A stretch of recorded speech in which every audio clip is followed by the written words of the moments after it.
Alhamdulillah malam hari ini kita berkumpul di malam yang penuh keberkahan, yaitu Ayyamut Tasyrik, di mana masih ada suasana daripada Idul Adha, dan kita merasakan dari awal atau dari pagi, dari semalam, perasaan yang melelahkan. Perasaan seperti ini adalah, atau rasa seperti ini adalah rasa yang bisa menghindarkan kita dari melakukan ibadah kepada Allah. Dan tadi Ustadz Pak Haji ini bertanya tentang Habib Salim Syatiri, sehingga saya ingat tentang Habib Salim Syatiri itu ketika beliau sudah berumur sekitar 70 tahun mungkin. Beliau itu selalu atau setiap hari mungkin tidur itu 2 jam, dan rasa atau umur tuanya dan rasa lelahnya tidak menghilangkan ibadahnya beliau kepada Allah, sehingga setiap hari beliau minimal melakukan sholat 100 rakaat dari pagi sampai malam. Itu kalau dihitung minimal 100 rakaat, karena dari subuh beliau sudah datang ke Rubat Tarim, langsung sholat sebelum subuh itu sholat sampai azan, melakukan sholat lagi 2 rakaat, lalu masuk sholat subuh. Habis itu beliau zikir sampai terbit matahari, mengajar santri. Setelah mengajar santri, masuk waktu duha, beliau sholat. Habis itu beliau pulang ke rumahnya. Terus duhur datang lagi, melihat keadaan santri sampai asar, beliau datang sholat, beliau asar, mengajar santri. Duduk di pondoknya Rubat Tarim itu sampai maghrib. Setelah sholat maghrib, beliau melakukan sholat qobliyah, sholat ba'diyah, kemudian melakukan sholat awwabin, ada mungkin 20 rakaat sebelum mengajar santri itu sholat. Habis itu baru mengajar santri sampai isya.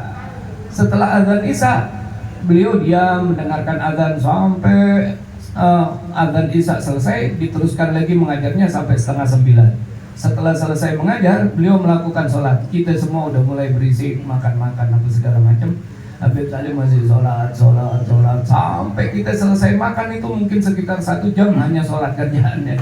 Artinya masa tuanya beliau dan rasa lelahnya beliau tidak menghindarkan beliau daripada melakukan ibadah kepada Allah. Dan kita yang masih muda nih ngerasain habis ngelakuin pemotongan kurban, mungkin tidur kita berantakan, mungkin ya tidur mungkin ada yang 2 jam, 1 jam sampai subuh kemarin jaga, terus pagi udah jalan lagi ini.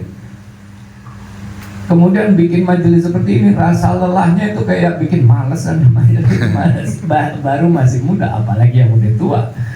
Allah, mudah-mudahan kita diberi kekuatan, taufik oleh Allah. Apa taufik?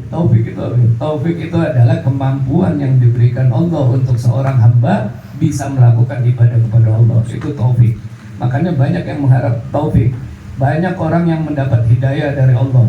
Banyak orang yang mengetahui isi Al-Quran. Banyak orang yang tahu hukum fikih, tetapi dia tidak mendapatkan kekuatan untuk melakukan ibadah kepada Allah, maka dia tidak bisa melakukan ibadah kepada Allah. Oleh karena itu ulama-ulama kita mengajarkan doa untuk wabillahi taufik wal hidayah. Pertama taufik dulu, diminta taufik. Mudah-mudahan Allah memberikan kita kekuatan untuk melakukan ibadah kepada Allah dan mendapatkan petunjuk dari Allah bagaimana cara yang bagaimana cara ibadah yang benar kepada Allah Subhanahu wa taala. Dan untuk zaman sekarang guru-guru kita ini mengajarkan untuk memperbanyak sholawat, karena sholawat untuk orang di akhir zaman adalah mursyid bagi orang yang tidak memiliki mursyid.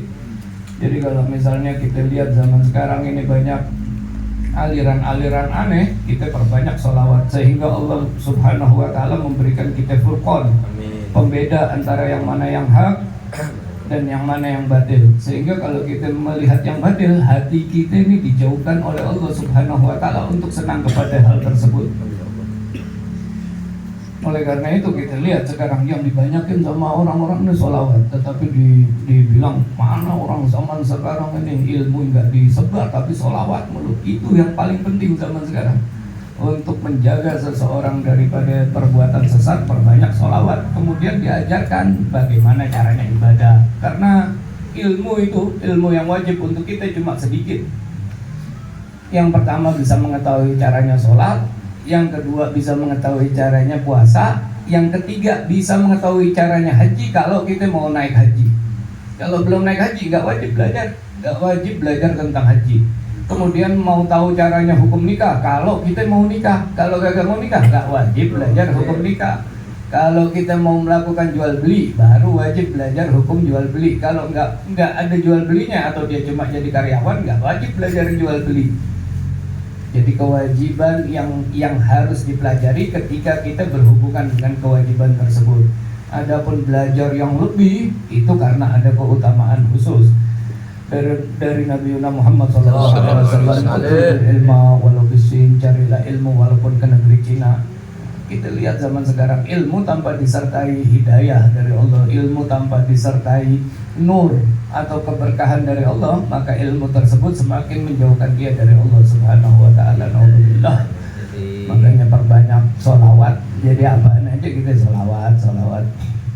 Insyaallah.